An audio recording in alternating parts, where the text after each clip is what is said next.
네, 공인중개사 법령 및 중개실무 기초이론 과정 공부하고 계십니다. 오늘은 교재 62페이지에 보시면 9번째 절이죠. 보수라고 되어 있습니다. 보수.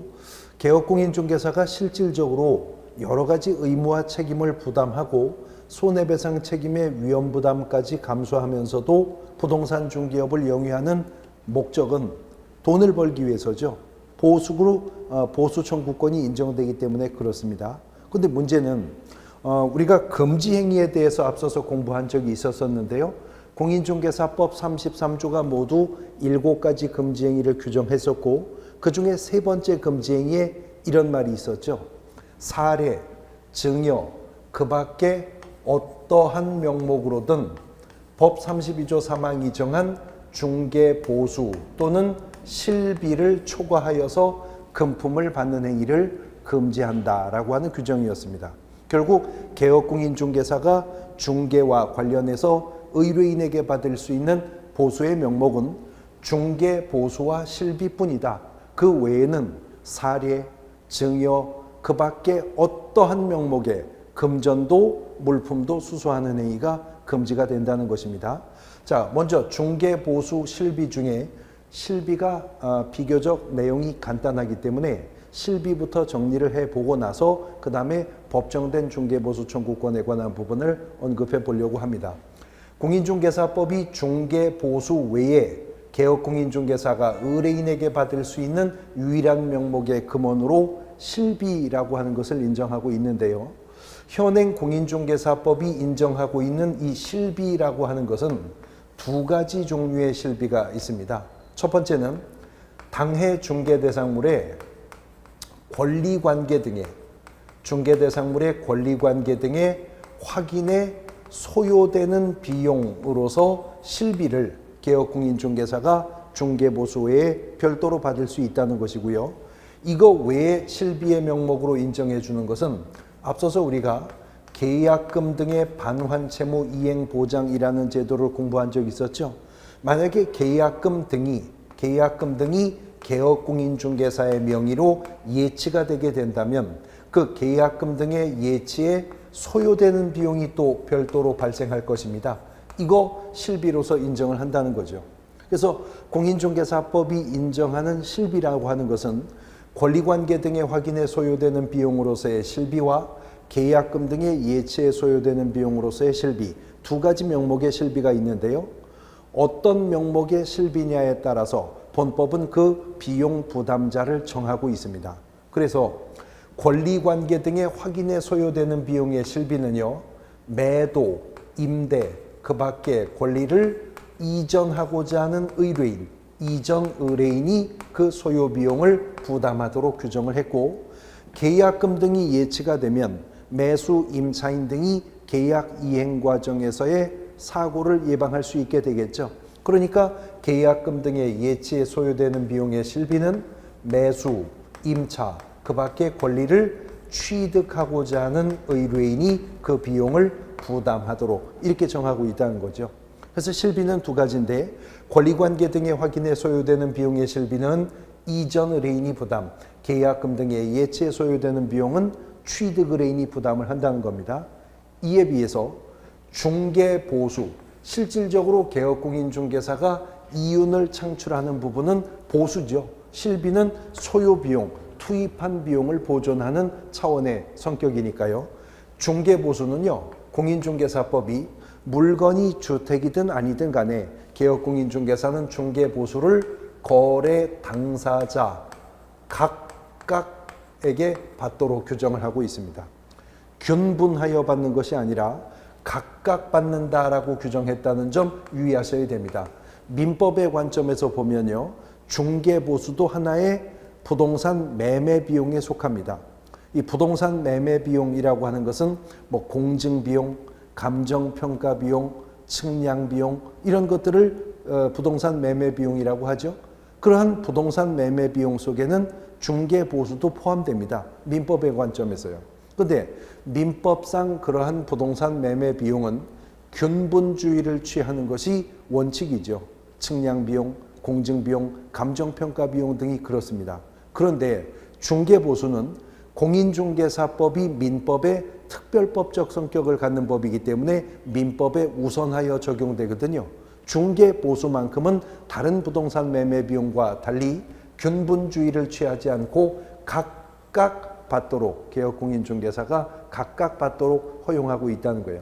그러니까 예를 들어서 중개보수가 100만 원이면 단독 중개 완성한 개업공인중개사는 이전 의뢰인에게도 100만 원, 취득 의뢰인에게도 100만 원. 그래서 단독 중개에서는 법정 중개 보수 금액이 100만 원이면 200만 원의 보수를 개업공인중개사가 갖게 될 것이다 하는 것입니다. 어쨌거나 이러한 중개 보수는 법이 정한 범위 내에서만 개업공인중개사가 행사할 수가 있다는 것인데, 중개보수의 법정된 범위를 정함에 있어서는요, 우리 공인중개사 법령상의 중개대상물이라는 것이 토지, 건축물 그 밖에 토지의 정착물, 임목, 공장재단, 광업재단이 있었죠. 근데 이것을 중개보수의 법정된 범위를 정하는 기준에서는 단순 양분합니다. 일단 어떻게 양분을 하느냐, 물건이, 중개대상물이 주택이었었느냐 아니었었느냐의 구별 기준입니다. 주택이 아니라면 무엇이었었느냐는 일단은 불문합니다. 농지냐, 공장이냐, 상가냐, 임야냐 불문합니다. 단 주택은 일반 비주택인 중개대상물인 일반 부동산들과 비교했을 때 주택은 국민의 주거생활 안정에 밀접한 관련을 가지고 있는 부동산이기 때문에 공인중개사법이 별도 규정을 두어서 관리하겠다는 거죠. 그 다음 중개대상물이 주택이었었다면 본법은 다시 묻는 것이 있어요. 주택에 무엇을 알선했느냐, 어떤 권리득실 변경에 개입을 했느냐 하는 것입니다. 그래서 주택의 매매나 교환 등과 같이 소유권 이전을 수반하는 거래를 알선한 것이냐, 아니면 단순한 전월세, 임대차 계약 등을 알선했느냐 구분하는 건데요. 똑같은 동일한 주택이라 하더라도 매매나 교환과 같은 소유권 이전을 수반하는 거래를 알선하는 행위가 단순한 전월세, 임대차 알선하는 것보다 중개 활동 과정에서 훨씬 더 많은 시간과 노력과 비용 등이 투입되어야 하는 것은 자명한 사실이죠. 그래서 공인중개사법은 시행규칙에서요, 주택의 매매 등을 중개한 경우라면 중개보수는 거래금액의 1,000분의 9, 0.9요. 임대차 등일 경우라면 그거보다는 조금 더 낮추어서 거래금액의 1,000분의 8, 이 범위 내에서 중개보수를 결정하도록 하고 있습니다. 단 공인중개사법은 시행규칙을 통해서 이렇게 1,000분의 9 또는 1,000분의 8이라고 하는 범위만을 확정해서요, 아웃라인만 잡아서 이 범위를 확정한 상태에서 특별시, 광역시, 도, 즉 시도이죠. 시도 조례에게 위임을 해준다는 거죠. 그러면 개업공인중개사는 그 시도 조례가 주택의 경우에 거래금액 얼마부터 얼마까지는 적용할 요율이 얼마이고 비교해야 할 한도액이 얼마인지를 시도가 조례를 통해서 정하게 된다는 겁니다. 그러면 이런 요율과 한도액이 기재되어 있는 이른바 요율 한도액표, 잠시 후에 보실 건데, 이런 요율 한도액표는 개업공인중개사가 중개사무소 안에 보기 쉬운 곳에 게시를 해놔야 한대요. 등록증, 자격증, 그 다음에 보증설정 증명서류와 함께요. 그리고 개업공인중개사는 게시되어 있는 중개사무소 안에 보기 쉬운 곳에 게시된 그 요율한도액표에 있는 요율한도액을 근거로 중개보수를 산정한다는 것이죠. 자, 이 말은요, 이 말은 중개보수를 결정하는 요율과 한도액을 누가 정한다고 했어요? 시행규칙이 정해준 범위 내에서 시도 조례가 결정한다고 했어요. 그러면 시행규칙이 정해준 범위 내에서의 유격일 뿐이긴 하겠지만 조금씩 시도가 다른 요율과 한도액을 가질 수도 있다는 것이잖아요. 그렇습니다. 그런데 문제는 법인이나 공인중개사인 개업 공인중개사는 업무 지역에 제한이 없습니다. 또 부칙상의 개업공인중개사는 업무 지역에 제한이 있기는 하나 부칙상의 개업공인중개사도 부동산 거래 정보망을 통해서 검색 가능한 물건은 사무소 소재지 시도 외에 있는 물건이라 하더라도 중개가 가능한 경우가 있었었죠. 그러면 개업공인중개사가 주택을 중개 완성하였는데 그 주택이 중개사무소가 소재한 시도와는 다른 시도에 속하는 주택이라면 사무소 소재지 시도조례 요율과 그 주택이 소재한 시도조례 요율이 다를 때 어느 시도조례 요율을 기준으로 하여야 할 것인지 이 법이 정해 주어야 했었겠죠. 그 기준은 언제나 사무소를 기준으로 한다는 거죠. 중개 사무소 소재지를 기준으로 하여 사무소가 속한 지역을 관할하는 시도조례 요율을 적용을 해야 한다는 겁니다. 그러니까 예를 들어서 서울시 노원구 상계동에 중개사무소가 있는 공인중개사인 개업공인중개사가 가까운 인근 경기도 의정부시 아파트 매매 계약을 중개 완성하였다. 그러면 아파트는 경기도 의정부시에 소재하고 있으나 중개 완성한 개업공인중개사의 사무소가 노원구에 있었다면 이때는 서울시 조례 요율 한도의 표에 따라서 중개사무소를 개선하게 된다 그 말입니다. 사무소 소재지를 기준으로 하여 주택은 시도 조례 요율 한도액에 따라 중개보수를 계산합니다. 자, 물건이 주택일 경우에 그렇다는 것이죠. 그러면 주택이 아닐 경우에는 어떠하냐 하는 것인데 이건 이제 다시 양분이 되는데요. 원칙은요. 주택 아닌 물건은 농지든 상가든 공장이든 임야든 이거 구분이 없다고 그랬죠. 심지어 비주택은 매매를 중개했는가 임대차를 중개했는가 여부도 구분 없이 주택 아닌 물건은 원칙적으로 1천분의 9 범위 내에서 1천분의 9 범위 내에서 개업공인중개사가 의뢰인과 협의하여서 중개보수를 결정하면 된답니다. 단 협의하여 결정한다 하더라도 그 협의되는 범위는 1천분의 9 범위 내에서 협의가 있어야 한다는 거죠. 그게 원칙이에요. 근데 예외적으로요. 일정한 요건을 갖춘 이른바 주거용 오피스텔의 경우에 있어서는 주거용 오피스텔인데요. 제가 일정한 요건을 갖추었다 그랬는데 구체적으로는 63페이지 괄호 3번을 보실까요? 괄호 3번을 보시면 건축법 시행령 별표 1에 따르는 오피스텔로서 중개 의뢰인 쌍방으로부터 각각 받되 다음 요율 범위 내에서 중개보수를 결정한다. 기억, 전용 면적은 85제곱미터 이하여야 하고요. 그 다음에 니은 상하수도 시설이 갖추어진 전용 입식 부엌, 전용 수세식 화장실 및 목욕 시설을 갖출 것. 즉 전용 면적은 85제곱미터 이하면서 상하수도 시설과 전용 입식 부엌과 수세식 화장실과 목욕 시설이 갖추어져 있다면 실질적으로는 주거용으로 쓰이고 있는 소형 오피스텔이죠. 그러면 오피스텔, 건축물, 대장상, 주택은 아니지만 실질적 용도로는 주거용으로도 쓰이는 것이니까 이것만큼은 주거용 오피스텔의 경우만큼은 그 매매 계약 등을 중개했다면 거래 금액의 1천분의 5, 그 다음에 임대차 계약 등을 중개한 경우라면 그때는 거래 금액의 1천분의 4입니다. 1천분의 5, 1천분의 4. 이 범위 내에서 이제 협의하여서 중개보수를 결정을 하도록 하고 있다라고 하는 것이죠. 그러면 일반 비주택의 경우에는 그냥 1천분의 9 범위 내에서 협의하면 되고 전용 면적 85제곱미터 이하이면서 전용 입식 부엌 화장실 등을 갖추어진 주거용 오피스텔이면 매매면 1천분의 5, 임대차면 1천분의 4 범위 내에서 협의하여 의뢰인과 합의된 금액 얼마든 받을 수 있다는 겁니다.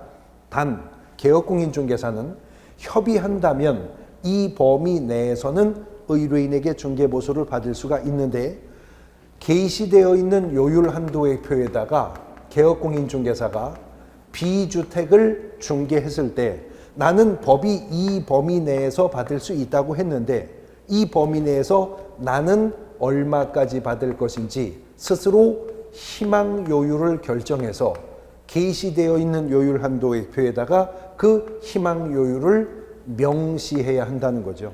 그리고 명시된 희망 요율 범위 내에서 개업공인중개사는 의뢰인과 중개보수 협의를 하도록 하는 것입니다. 자, 그렇기 때문에 중개보수 관련된 문제가 나오게 되면요, 그것이 이론을 묻는 문제이든 사례를 묻는 문제이든 간에 여러분들이 제일 먼저 보시고 판단하셔야 될 것은 물건이 무엇이냐 하는 것입니다. 물건이 주택이냐 아니냐, 비주택이 아니라면, 주택이 아니라면 또 혹 이러한 요건을 갖춘 주거용 오피스텔은 아닌가, 이거 판단하셔야 됩니다. 일단은 물건이 주택인가 아닌가를 판단해야 될 것인데요, 개업공인중개사가 중개를 하다가 보면 복합 건물을 중개하는 경우, 뭐 겸용주택, 뭐 상가주택이라고도 불리울 수도 있는 것들 있죠. 예를 들어서 개업공인중개사가 일동 건물의 매매를 중개 완성했는데 이 건물이 1, 2, 3층은 근린생활시설인데 4층, 5층은 주택으로 되어 있다. 이런 건물도 있을 수 있잖아요. 그런 일동 건물을 중개했을 때는 중개보수 계산의 관점에서 이 물건을 주택으로 봐야 하느냐 비주택으로 봐야 하느냐의 기준이 필요했었겠죠.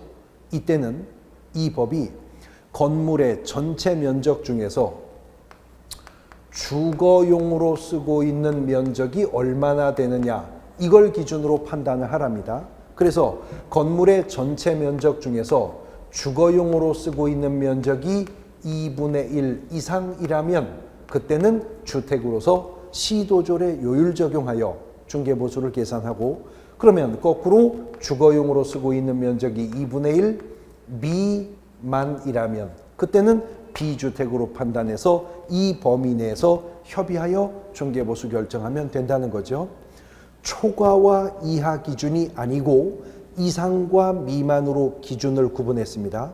이상과 미만. 그러니까 건물이 전체 100평인데 그중 정확히 50평을 주거용으로 사용하고 있다. 그러면 중개보수 계산할 때는 그 건물은 뭐가 되는 거죠? 주택입니다. 사무소 소재지 시도조례 요율을 적용해서 중개보수를 결정하게 된다라고 하는 거죠. 자, 요율이 어떻게 결정되느냐는 물건이 주택이냐 아니냐에 따라서 다른 기준이 적용되었었죠. 그럼 이제 이번에는 이 요율을 어떻게 적용을 하여서 중개보수를 산정하느냐 하는 문제인데, 요율에 적용할 기준 금액의 문제는요, 물건이 주택이냐 아니냐가 문제가 아니라 알선한 권리득실 변경의 내용이 무엇이냐에 따라서 이제 달리 정해지게 될 겁니다. 잠시 후에 펼쳐볼 건데요. 어쨌든 부동산 거래에서 이제 요율에 적용할 기준 금액이 확정되면 그 기준 금액은요, 그대로 요율과 곱하면 됩니다. 단 기준 금액 곱하기 요율하여 나온 산출액이 반드시 중개보수로 확정되는 것은 아닌 것이, 주택의 경우에는요, 시도조례가 요율뿐만 아니라 뭐도 정해준다고요? 구간별로 한도액을 정해준다는 겁니다. 그러므로 한도액이 정해져 있는 경우라면 그때는 기준 금액을 요율과 곱하여 나온 산출액이 한도액과 비교가 된 이후여야 비로소 중개보수의 법정 한도가 확정이 되게 될 것인데요. 비교해야 될 금액이 한도액입니다. 한도가 되는 금액이다, 그 말입니다. 그러니까 만일 기준 금액 곱하기 요율해서 나온 산출액이 한도액을 초과하고 있다면 한도액이 중개보수가 되겠죠. 만일 산출액이 한도액에 미달하는 금액이라면 그때는 산출액이 중개보수가 될 겁니다. 근데 공교롭게 기준 금액 곱하기 요율해서 나온 산출액이 한도액과 같다면 한도액까지는 받을 수가 있죠. 왜냐하면 공인중개사법이 법이 정한 중개보수를 초과하여 받는 것을 금지한다고 말했기 때문입니다. 그러니까 정리하면 산출액이 한도액과 같거나 높으면 산출액이 한도액이 수수료, 다시 산출액이 한도액과 같거나 높으면 한도액이 수수료, 산출액이 한도액보다 적으면 산출액이 중개보수 수수료가 될 것이다 라고 판단하시면 되겠습니다. 문제는 요율에 적용해야 할 기준 금액이 무엇이냐 하는 것이죠. 자, 이것은 권리득실 변경의 내용에 따라서 결정이 된다고 했습니다. 그래서 만일 일반적인 부동산의 경우에서는 매매를 중개했다면 그때는 총거래 금액이 요율에 적용할 기준 금액이 되는 것입니다. 예를 들어서 아파트 6억 8천의 매매가 이루어졌다. 그러면 6억 8천만 원 곱하기 중개사무소 소재지 시도조례 요율 곱하여 산출액을 계산해 한도액이 있다면 비교하여 중개보수 확정하면 되는 겁니다. 그런데 일반적인 중개대상물은 매매계약을 중개했을 때 총거래 금액을 요율에 적용하는 것이 맞습니다. 그런데 개업공인중개사가 중개할 수 있는 대상 중에는 주택법 제16조 규정에 의하여 사업계획 승인을 얻어 건설 공급하는 주택의 입주자의 지위, 즉 아파트 분양권도 중개 대상에 속하는 것이었었죠. 근데 분양권 전매를 중개했을 때에는요, 총 분양가가 얼마든 그것이 요율에 적용할 기준 금액이어서는 안 된다는 거죠. 분양권 전매를 중개했을 때는 분양권 전매가 이루어질 당시에 기납입된 금액이 있겠죠. 그 기납입 금액에다가 일정한 프리미엄을 합산한 금액, 이 금액이 요율에 곱할 기준 금액이 되어야 한답니다. 총 분양가가 요율에 적용하는 기준 금액이어서는 안 된다는 점 유의하셔야 됩니다. 그 다음 개업공인중개사가 전세 계약을 중개할 수도 있죠. 채권적 전세를 포함해서요. 그래서 전세 계약을 중개하는 경우라면 그때는 전세금 또는 전세보증금이 요율에 곱할 기준 금액이 된다는 것입니다. 전세금. 그 다음 교환계약을 중개했을 때에는 통상적으로 가액이 유사한 부동산끼리 교환이 이루어지겠지만 부동산이라선 그것은 개별성이 강하기 때문에 정확하게 가액이 일치하는 부동산을 만나기는 좀처럼 쉽지 않습니다. 이런 경우에 교환계약은 교환 대상 부동산 중에 높은 쪽입니다. 고액의 교환가액을 요율에 적용할 기준 금액으로 삼도록 이 법이 인정해 줍니다. 문제는 월세 있는 임대차의 경우이거든요. 여러 차례 관련해서 법 개정이 있었는데요. 현행 공인중개사법은요, 월세 있는 임대차는 월세 보증금을 월 차임, 월 세액이 있겠죠? 월 차임 곱하기 100 하여 나온 금액과 합산을 하여서 이 금액을 요율과 곱할 기준 금액으로 삼도록 합니다. 합산 금액을 요율에 곱할 기준 금액으로 하는데 합산 금액은 월세 곱하기 100해서 보증금과 더한 금액을 말합니다. 그러니까 예를 들어서 보증금 1억 원에 월세가 100만 원인 주택임대차 계약을 중개 완성했다면 100만 원 곱하기 100 하면 1억 원이네요. 1억 원의 보증금 1억 원을 더하면 2억 원이죠. 2억 원이 요율에 적용할 기준 금액이 된다 그 말입니다. 그런데요. 월 차임 곱하기 100하여 보증금과 합산을 했는데도 그 합산 금액이 만일 5천만 원 미만이었었다면 합산을 했는데도 합산 금액이 5천만 원 미만이었었다면 그때는 100을 70으로 낮추어서 월 차임 곱하기 70한 금액을 보증금과 합산하여 요율에 적용할 기준 금액을 확정을 해야 한다는 거죠. 자, 이러한 기준 금액을 요율과 곱하여 산출액이 나오면 주택의 경우에는 조례가 요율뿐만 아니라 한도액도 주어진다고 했죠. 한도액과 비교하여 중개보수가 확정되는 것이고 단독 중개 완성했을 경우에 개업공인중개사는 확정된 중개보수를 거래 당사자에게 어떻게 받는다고요? 각각 받습니다. 각각 받습니다. 단 공인중개사법은 동일한 중개 대상물에 대해서요. 동일한 중개 대상물에 대해서 동일한 거래 당사자 간에 동일한 기회에 매매를 포함한 둘 이상의 거래가 이루어지는 경우라면 그러니까 점유 개정이 이루어지는 경우 등이 그렇겠죠. 주택의 매매 계약을 체결함과 동시에 매도인과 매수인이 점유 개정해서 매도인이 임차인으로 매수인이 임대인으로 임대차 계약도 함께 체결해서 매도인은 주택의 소유권만 이전하고 점유 개정하여 임차인의 지위로 계속 거주하는 이런 부동산 거래를 개업공인중개사가 알선할 수도 있잖아요. 그러면 이 동일 세 가지 요건이 지금 충족됩니다. 동일한 중개 대상물에 대해서 동일한 거래 당사자 간에 동일한 기회에 매매를 포함한 둘 이상의 거래가 이루어지는 거죠. 이런 경우라면 개업공인중개사는 중개보수를 산정할 때는 매매에 관한 기준만 적용한다. 매매 중개보수 따로 받고 임대차 중개보수 동일한 자들에게 또 받으면 안 된다는 거죠. 계산해 보나 마나 매매 중개보수 산정액이 임대차 중개 산정액보다는 당연히 높을 수밖에 없겠죠. 매매 한 건만 인정을 하기 때문에 매매에 관한 중개보수를 확정해서 보수를 받으면 된다 하는 것입니다.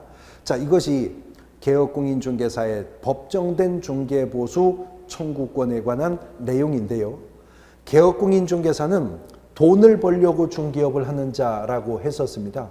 그래서 상법상 상인의 지위가 인정되기 때문에 부동산 중개계약은요, 개업공인중개사와 의뢰인 간에 합의가 없어도 언제나 중개계약이 체결되면 이러한 중개보수 청구권은 발생하여 존재합니다. 중개보수 청구권의 발생 시점은 그러므로 중개계약이 체결되었을 때죠. 단 정지 조건부이기 때문에 조건의 성취, 즉 중개 완성, 다시 말해 개업공인중개사의 중개로 당사자 간의 거래계약이 체결이 되었을 때 비로소 조건의 성취가 있어 개업공인중개사는 행사할 수 있게 된다. 보수 청구권을. 그러나 이미 그러한 개업공인중개사의 중개보수 청구권은 언제 발생한다고요? 개업공인중개사와 의뢰인이 중개계약을 체결하면 이미 발생합니다. 그러니 개업공인중개사가 중개를 완성하여 당사자 간의 거래계약이 체결되기 전이라 하더라도 이미 중개계약이 체결된 상태라면 보수 청구권은 발생하니 존재하고 있겠죠. 그래서 판례는 개업공인중개사의 중개보수 청구권은 중개가 완성되기 전이라도 양도할 수도 있고요. 압류의 대상이 될 수도 있다라고 판단하는 거죠. 정지조건부로서 이미 발생한 존재하는 권리이기 때문에 그렇습니다. 그러나 중개가 완성되어서 당사자 간의 거래계약이 체결되어야 비로소 행사가 가능하게 된다는 겁니다. 단 공인중개사법이 말하는 중개 완성이란 개업공인중개사의 중개로 인해 당사자 간의 거래계약이 체결만 되면 중개가 완성되는 거지, 개업공인중개사가 체결된 거래계약에 이행을 종료시켜 주어야 할 의무는 없는 거잖아요. 그러므로 중개 완성으로 당사자 간의 거래계약이 체결되었다면 개업공인중개사는 이제 중개 보수 받을 수가 있는 것입니다. 그 체결된 거래계약이 이행 과정에서 무효가 되거나 취소가 되거나 해제가 된다 하더라도 여전히 중개는 완성되어 있는 상태죠. 중개 보수 받을 수가 있습니다. 단 중개가 완성되어 거래계약이 체결되었었다 하더라도 체결된 거래계약이 이행 과정에서 무효되거나 취소되거나 해제가 되었는데 그 무효, 취소 또는 해제된 원인이 개업공인중개사의 업무상 고의나 과실 때문이었었다면 개업공인중개사의 업무상 귀책 사유로 인하여 거래계약이 무효되거나 취소되거나 해제가 되었다면 그때는 중개보수 청구권은 소멸한다는 것이죠. 이미 받은 상태였다면 반환해야 될 것이고요. 아직 받지 못한 상태라면 이제 소멸했기 때문에 더 이상은 행사를 주장할 수가 없게 될 것입니다. 중개보수 청구권은 매년 1.5문제 평균 출제 비중을 보입니다. 다시 말해 한 문제가 출제되거나 아니면 두 문제가 출제되거나 출제 안 되는 해는 없어요. 근데 대부분 중개보수 청구권과 관련해서는요, 중개보수액을 묻는 중개보수 계산 문제가 출제가 됩니다. 출제위원이 이렇게 중개보수 청구권과 관련해서는 개업공인중개사가 받을 수 있는 중개보수가 얼마냐라고 하는 사례 문제를 출제하고 있는 이유가, 사례 문제로 출제하면 개업공인중개사의 중개보수 청구권의 이 모든 내용을 숙지하고 옳게 적용할 수 있는 개업공인중개사, 수험생만 정답을 잡을 수가 있게 되기 때문에 그렇죠. 근데 중개보수 문제와 관련해 사례 문제로 출제가 되면요, 단골로 출제가 되는 틀린 지문들이 있어요. 중개보수는 거래 당사자에게 각각 받는다고 했었죠. 그러니까 출제자가 개업공인중개사가 받을 수 있는 보수 총액이 얼마냐 그러면서 곱하기 2 하지 않은 그냥 보수액이 틀린 지문으로 나올 수 있겠죠. 또 분명히 기준 금액을 요율과 곱한 산출액이 한도액을 초과하는 금액이었는데 한도액과 비교하는 걸 깜빡한 수험생이 지문을 봤을 때 확인되는 금액이 있겠죠. 이런 것들 오답으로 나옵니다. 분명히 월 차임 곱하기 100해서 보증금과 합산을 했음에도 금액이 5천만 원 미만이었는데 70으로 내려서 계산 다시 하지 않고 그냥 100을 곱해서 나갔을 때 나올 수 있는 금액이 있을 수 있겠죠. 이런 것들도 오답으로 깔릴 수 있어요. 그러니까 중개보수 계산 문제는요, 사칙연산의 계산이 틀려서 실수가 발생해서 득점을 못하는 경우보다는 이 구체적인 규정들을 사례에 적용하는데 미스가 발생함으로 인해 대부분 실점들을 하시는 거거든요. 그래서 중개보수의 문제는 기초과정에서 이렇게 개념을 이해하셨다 하더라도 앞으로 우리가 반복되는 과정에서 구체적 사례 속에 직접 적용해 나가는 연습을 또 부단히 해 두셔야 될 부분이기도 하다는 것입니다. 자, 보수라고 하는 부분에 대해서 살펴보셨고요. 이제 6번째 장으로 넘어가겠습니다. 지도감독, 행정처분, 벌칙, 법령의 이제 마지막 부분으로 나아가고 있습니다. 쉬었다가 보도록 하겠습니다.